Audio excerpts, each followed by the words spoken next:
I stood frozen, disbelief etched into every fiber of my being as his warm embrace enveloped me. My heart, previously a frantic drummer in a panic, now orchestrated a softer, steadier rhythm. It was an unfamiliar sensation, a shift from terror to an inexplicable calmness. Despite the knowledge of his formidable abilities, his arms felt like a sanctuary, a refuge from the chaos that raged outside. In that moment, surrounded by his embrace, I marveled at the unexpected twist in our encounter. Fear, once an unrelenting captor, now surrendered to an overwhelming sense of solace and protection. His arms, like an impenetrable fortress, shielded me from the harshness of the world. As I nestled against him, his heartbeat became my melody, a soothing symphony that drowned out the clamor of my anxieties. Each steady thud was a reassurance, a whisper that echoed safety and trust in this unlikely sanctuary. I closed my eyes and allowed myself to fully immerse in the moment, relishing the warmth and solace his hug provided. The racing of my heart gradually subsided, and in its place, a soothing calm settled over me. It was a feeling I've ever experienced in my life, a respite from the chaos and uncertainty that had plagued my days. As I listened to the steady rhythm of his beating heart, I felt a connection that transcended words. It was a language of its own sense of understanding and acceptance. As I held him tightly lost in embrace, he suddenly pulled away and gave me a lingering, expressionless stare. His face changed back to its familiar hardened expression, and then unexpectedly, he pushed me down. I winced in pain as a piece of broken glass cut through my hand. Elle gasped in shock as I felt the sting of the broken glass slicing through my hand. Shock and pain intermingled, the sharp sting spreading like wildfire through my arm, momentarily arresting my senses. As I glanced up at him, seeking some semblance of reasoning in his gaze, I found none. His gaze remained cold and distant, as if a switch had been flipped within him. The warmth and tenderness I had seen just moments ago had vanished, replaced by an unsettling detachment. Struggling to regain my composure, I pushed myself up from the floor, blood trickling from the wound in my hand. Fear crept into my thoughts, intertwining with the pain. What had caused the sudden change in him? Was it something I had done? "Get out of my room," he said, avoiding eye contact. He pulled out his phone and dialed a number, calling someone named Delia. "She's in my quarters. Come pick her up and take her in the car." I was left feeling perplexed. What was that all about? Why did he hug me only to hurt me once again? He walked towards the huge glass window and opened it, exhaling the air that flowed in. Then he entered what appeared to be a bathroom and slammed the door shut behind him. I gathered myself and left the room, still bewildered by what had just transpired. Shortly afterwards, a woman I recognized approached me, urgently instructing me to come with her. She guided me into a specific room filled with various medical supplies. Taking out some ointment and a bandage, she proceeded to cleanse my wound. Curiosity got the better of me, and I couldn't help but ask, "Are you his sister, bodyguard?" Rather than answering, she chose to remain silent, and instead grasped my hand, leading me through this mansion's strikingly expansive corridors and down into the basement, where an array of sleek black cars were neatly lined up. She led me towards one of them and opened the passenger door for me. "Wait here. Alpha will be here shortly," she said, and then walked away, leaving me with a flurry of questions racing through my mind. As I settled into the comfortable leather seat, the driver's door opened, revealing him. My heart started pounding. With that, he swiftly got into the driver's seat and started the engine. The car purred to life, and we smoothly pulled out of the underground garage. As we sped through these dense forests, my curiosity burned stronger than ever. I couldn't help but steal a glance at him through the rearview mirror, searching for answers in his expression. He seemed focused, his eyes fixed on the road ahead. Unable to contain myself any longer, I mustered up the courage to speak. "Where are you taking me?" He glanced at me briefly before returning his attention to the road. After a long and silent drive, the town center came into view. I desperately tried to come up with a plan. Panic washed over me, clouding my thoughts and making it difficult to think clearly. I weighed the options in my mind. Should I risk opening the door and face the consequences? Or should I continue to comply and hope for an opportunity to escape? The town center grew closer, and I could see people bustling about on the sidewalks. My mind raced, searching for an escape route. But before I could act on this tempting thought, he finally broke the silence, his voice devoid of any emotion. "Don't even think about it," he warned, his tone sending a chill down my spine. "I know everything about you, your aunt, and your friend. If you try anything stupid, they won't be safe." I was shocked and stared at him in disbelief. How did he know what I was thinking? My shock deepened when I noticed that my home address was programmed into the car's GPS. I was too shocked to even open my mouth to ask him about it. "I know everything about you, your aunt, and your friend. If you try anything stupid, I will rip each of their throats out before your eyes," he said, distracting me from the shock of seeing my address in his car. His words struck a nerve, and a mix of fear and anger welled up inside me. How could he have such intimate knowledge of my life? Was he bluffing? Or had he been watching me for far longer than I could have ever imagined? I glanced at him, searching for any sign of deception or malice. His eyes bore into mine, filled with a chilling intensity that sent shivers down my spine. It was clear that he meant every word he said. "Due to this unavoidable chaos you brought to my pack, it won't be easy for you to leave my house. Therefore, I will allow you to spend a night with your family. Just make sure you don't dare to mention anything about us to them. If you do, that would be the end of your lives." He menacingly threatened me before hurling something in my direction. To my surprise, it was my phone. My fingers trembled as I fumbled for my phone, disbelief washing over me as the screen lit up, displaying a full battery icon. "How did you—" I began, but my words were halted as he abruptly returned his focus to the road, cutting off my question. Distracted by the puzzling state of my phone, I scrolled through the messages, stumbling upon a conversation with my aunt that seemed unfamiliar. "I'll be out of town for a while for some work." "Don't worry about me," it read. A chill ran down my spine. When had I penned these words? The uncertainty gnawed at my thoughts. His sudden halt jolted me from my reverie. Glancing away from the phone, I realized we had stopped in front of my house. "Are you sure I can leave?" I hesitated, a flicker of uncertainty dancing in my voice. "You don't want to," he retorted sharply, his eyes urging me to depart. "No, that's not what I meant," I rushed to clarify, feeling a sudden unease creeping in. His head snapped around, a silent command to exit. Reluctantly, I complied, stepping out into the uncertain stillness. "I'm keeping an eye on you. Be careful with whatever you say." He added, "Keilah." Cora's voice reverberated, cutting through Ralph's menacing words and drawing my attention away from him. I turned and saw my best friend standing at the doorstep, clutching a trash bag. Emotion surged within me, and tears welled up as I beheld her. Dropping the bag, she rushed over and enveloped me in a tight embrace. I held on to her, tears streaming down my face uncontrollably. "Girlfriend, I missed you so much," I choked out amid sobs, momentarily forgetting I'd left the car door open. Lost in the embrace, a sudden loud car horn startled us, causing us to spring apart. "Oh my God, who's that jerk?" Cora's voice cut through the tension as she peered through the open car door. "Bro, that was so rude. Are you trying to give us a heart attack?" Her tone was sharp and direct. I instinctively pulled her away. "Let's go inside. I want to see my aunt," I urged, my focus on getting her away from the confrontation that was brewing in her mind. I couldn't risk her facing off with him. He's so capable of snapping her in half.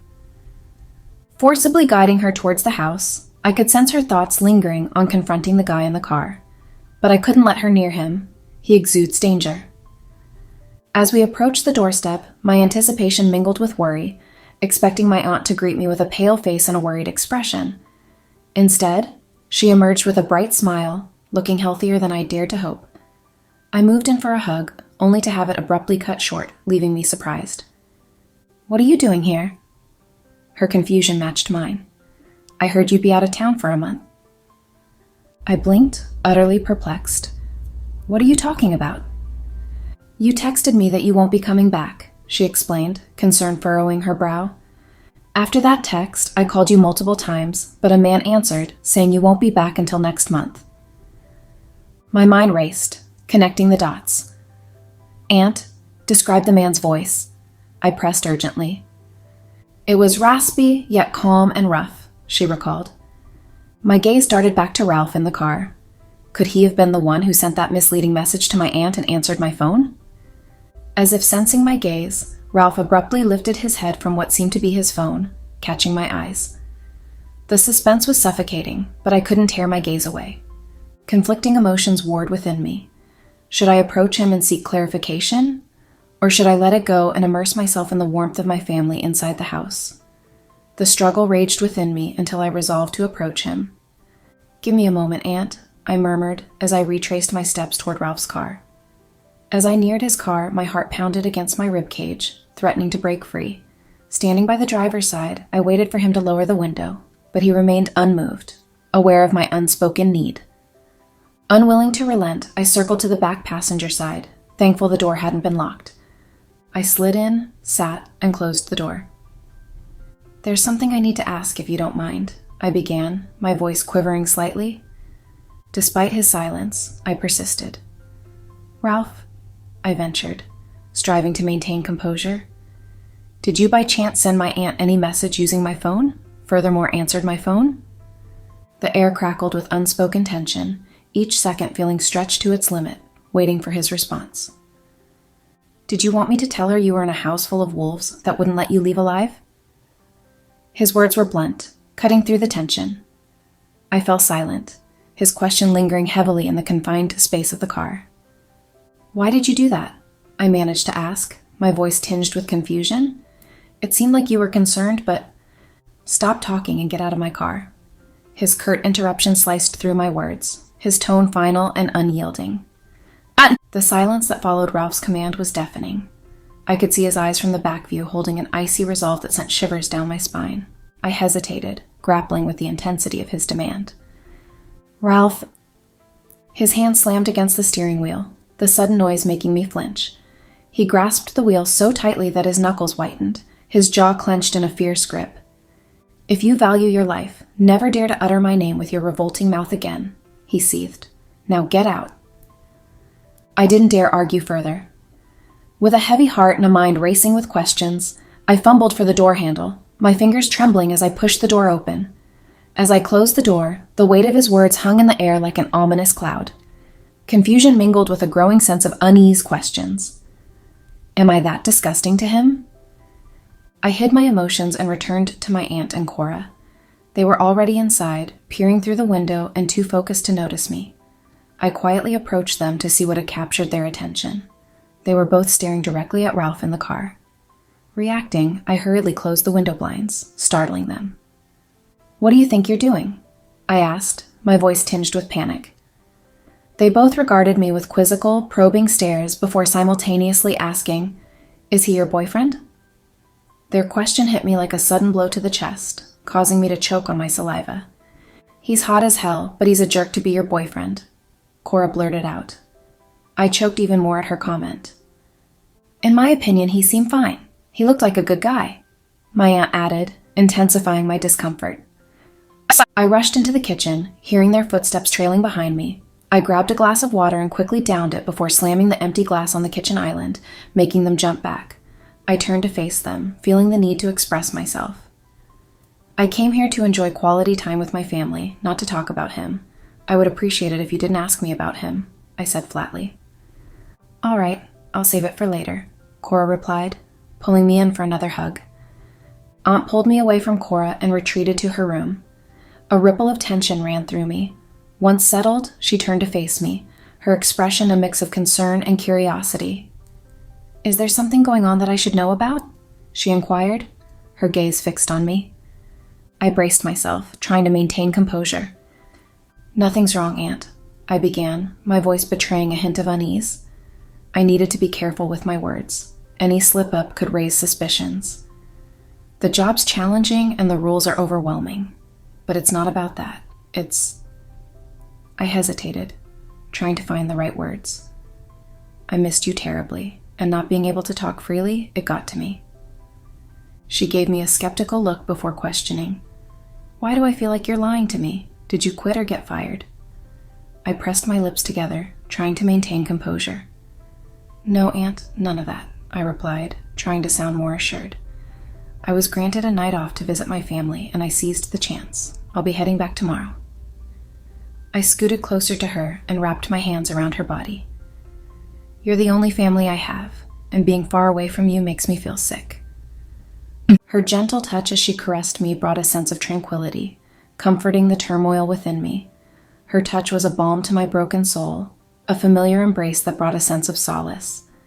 As her hand glided over my back, her touch seemed to ease the knots of worry and fear that had been tying me up. "I know it's hard for you being so far away," she murmured, her voice filled with empathy. "But you have to remember that you're not alone. We may be apart physically, but our hearts are always connected. Whatever you're facing, I know you can overcome it. That's how strong and bold you are, honey, just like your mother was."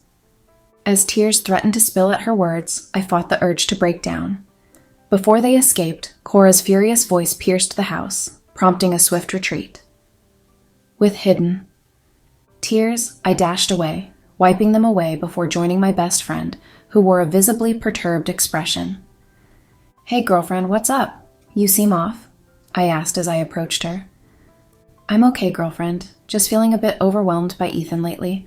He's been suffocating, not giving me much space to breathe," she sighed. "Did something happen? What did he say?" I inquired. "Let's not talk about that crap and talk about you. I really missed you, you know," she said, shifting the conversation. "So tell me, what's up with that handsome dude?" "Who's he?" she asked. "He's just a workmate who drove me here," I replied. She raised her brows, not buying it. "What's up with them? Can't they just take what I tell them?"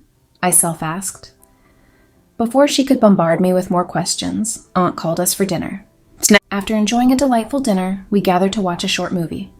After the movie, we engaged in lively conversation until my aunt decided to call it a night. During my alone time with my best friend, she received a phone call and politely excused herself. As she left the house, I couldn't help but wonder if the call had something to do with her husband. I quickly reached for my laptop, opened it, and searched everything about werewolves, alphas, and mates on Google. Unfortunately, the search didn't provide a clear picture. However, I did understand that alphas are the leaders of their packs, the strongest and most respected. With a heavy heart, I keyed in another search query. What is a mate in the werewolf world? My heart skipped a beat as an avalanche of revelations cascaded before me. The second article I clicked on nearly compelled a scream to escape my lips. Mates are like soulmates. Each werewolf has a mate, chosen by the moon goddess, their god. I read aloud, my voice trembling. The implications hit me like a sledgehammer. Panic surged through me. Was I chosen by their god to be Ralph's mate? The very idea felt like an invisible shackle tightening around me. What is this supposed to mean? Does this mean I'm tethered to that creep?